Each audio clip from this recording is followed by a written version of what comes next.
Hey everybody, welcome to the nail channel. Today I'm going to try out OPI's Push and Shove nail polish, which is supposed to give you a mirror finish, and it's from the Gwen Stefani collection. Now, the first thing I noticed is that you need the base coat called Lay Down That Base, but you only get 3.75 milliliters compared to the 15 milliliter Push and Shove nail polish, but you need the base coat, so I don't know how that's going to work out when you run out. So I'm going to try it with the base coat that I usually use and see if we get the same effect.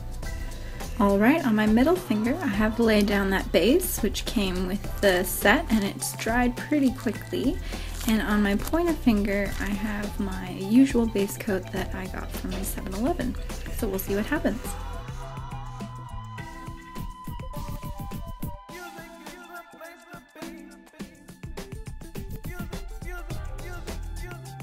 Alright, here's what it looks like close up. So on my pointer finger I have my normal base coat, and on my middle finger I have Lay Down That Base. And it definitely looks a lot smoother with Lay Down That Base, although you can definitely see all the imperfections on your nail with both base coats. Alright, let's go ahead and do our second coat and see if anything changes.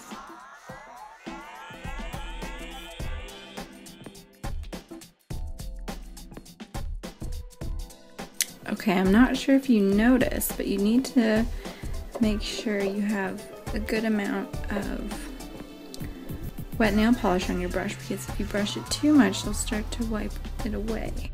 Okay, here's what it looks like close up after our second coat. So it definitely looks a lot smoother with the Lay Down That Base on the middle finger, but when it runs out, I think you can get away with just using your normal base coat. It's not quite the same effect, but it still looks pretty cool.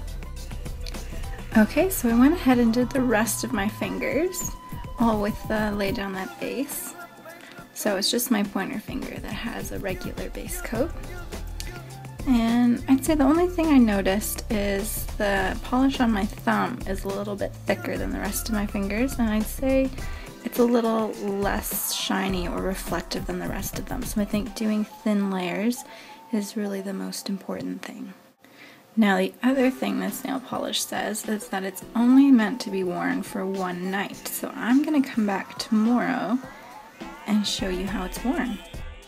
Okay, so this is what the nails look like 2 full days later. A lot of chipping happening.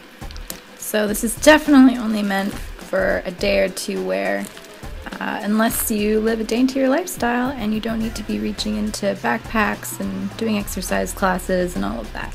Then it might last a bit longer, but this is definitely only good for a day or so.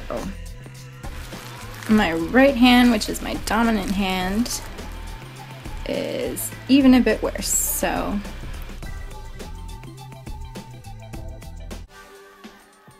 the main things I noticed are it's better to do thin coats, and you want to use the least number of strokes possible when applying it, because if you use too many strokes you might start to break down the nail polish and globs of it will come off and you won't get the nice clean effect. If anything, it looks better in person. The camera's picking up some of the imperfections that you won't really see in person.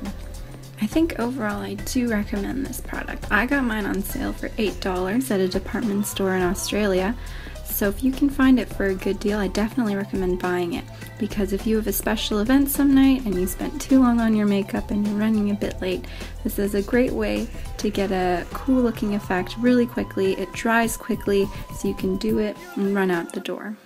Alright, so that's it. Thanks for watching.